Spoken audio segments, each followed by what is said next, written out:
Bonjour à toutes et à tous. Voici une mise en situation professionnelle enseignement concernant un intervenant extérieur qui se comporte mal avec les élèves. Voici la consigne.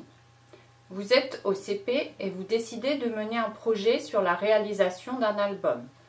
Vous faites appel à un intervenant extérieur, un illustrateur, afin qu'il travaille avec vous auprès des élèves durant plusieurs séances. À la fin de la seconde séance, il dit aux élèves que leurs dessins sont nuls et en déchire quelques-uns. Que faites-vous? Voici quelques pistes de réponse et arguments.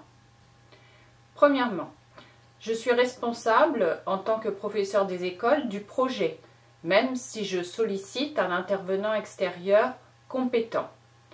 Un professeur des écoles peut tout à fait solliciter un intervenant extérieur dans le cadre d'un projet pédagogique. L'intervenant extérieur a des compétences précises dans son domaine qu'il va mettre au service du projet, des élèves, mais il ne va pas remplacer le professeur des écoles. Le professeur des écoles a préparé le projet. L'intervenant extérieur a pu participer le plus souvent au projet, mais la responsabilité du projet, de la classe, du déroulement, etc. reste sous l'autorité du maître. Le professeur des écoles peut confier un groupe ou la classe à l'intervenant extérieur à condition qu'il sache où sont les élèves et que l'intervenant soit agréé ou autorisé. L'intervenant extérieur est sous l'autorité du professeur des écoles. Voici les règles de sécurité organisant la séance. C'est une citation du site EduScol. Le professeur doit interrompre immédiatement l'activité s'il constate que les conditions de sécurité ne sont plus réunies.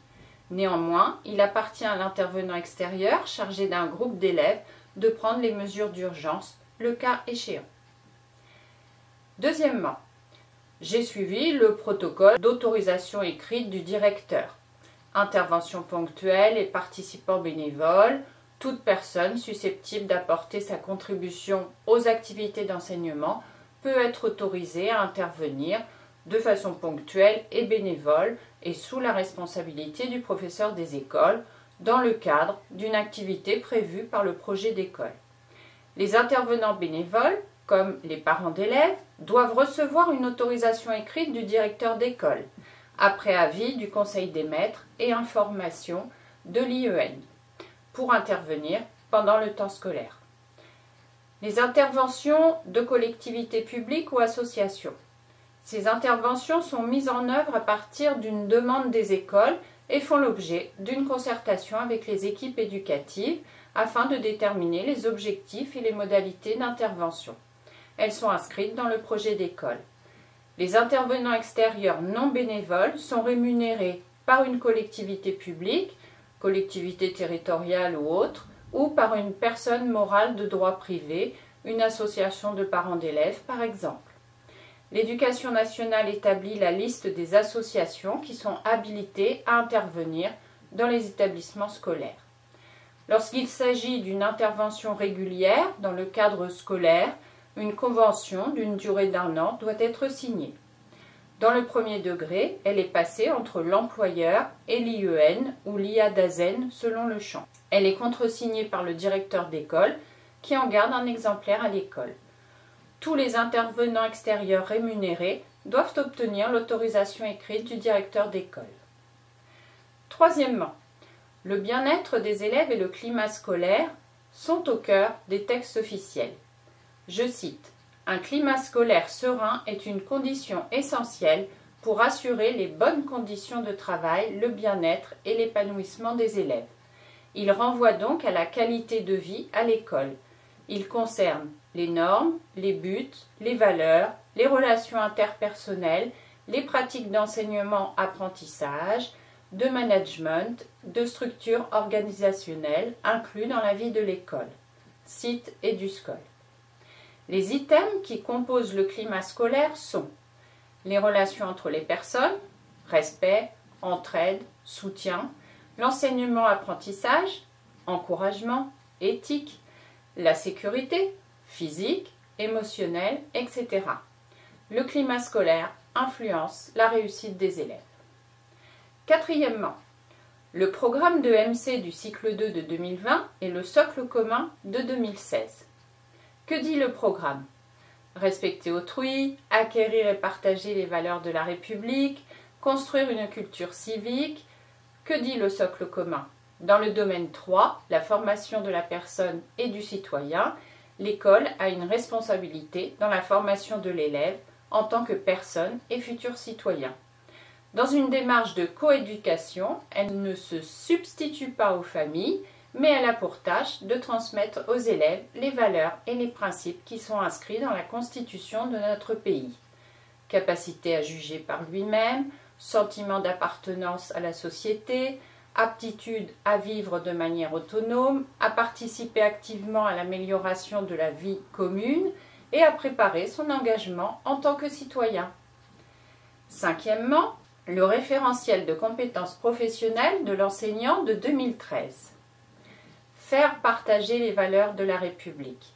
Savoir transmettre et faire partager les principes de la vie démocratique et les valeurs de la République.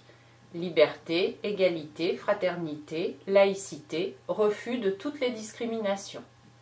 Mais aussi aider les élèves à développer leur esprit critique, à distinguer les savoirs des croyances, à savoir argumenter et respecter la pensée des autres, agir en éducateur responsable et selon des principes éthiques, accorder à tous les élèves l'attention et l'accompagnement appropriés, éviter toute forme de dévalorisation à l'égard des élèves, des parents, des pairs et de tout membre de la communauté éducative.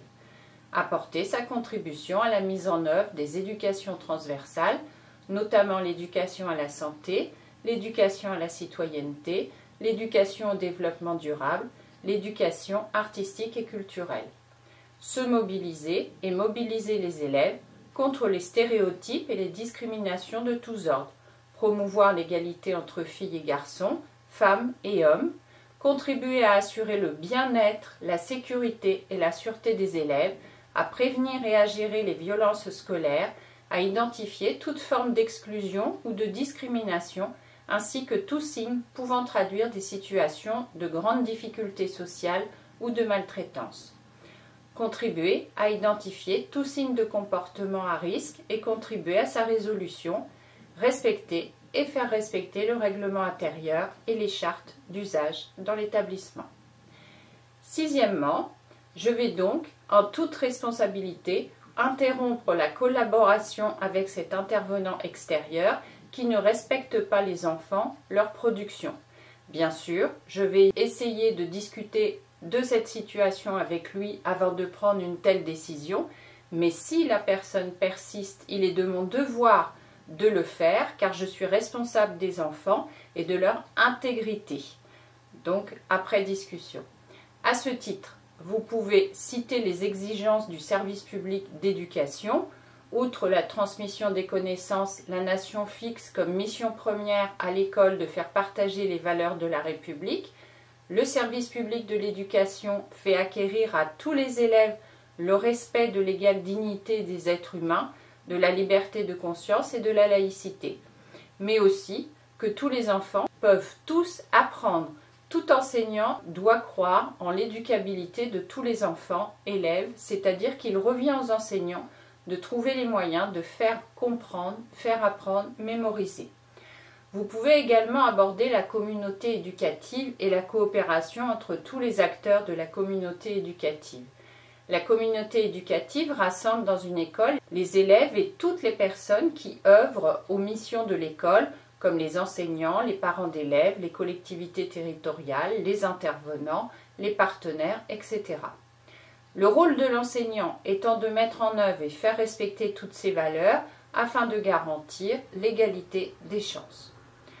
Selon le type de projet, ici c'est un album, vous pouvez évoquer le parcours artistique et culturel, PEAC, le parcours santé, le parcours citoyen, mais aussi le projet d'école, la maîtrise du savoir-lire, la lutte contre l'illettrisme.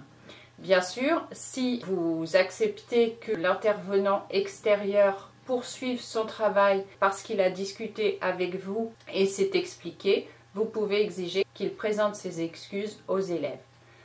Je me suis appuyée sur les références officielles suivantes. Donc la circulaire du 3 juillet 1992 sur la participation d'intervenants extérieurs aux activités d'enseignement dans les écoles maternelles et élémentaires publiques. Le site EduScol sur les intervenants extérieurs en milieu scolaire. Le site EduScol sur le climat scolaire. À bientôt!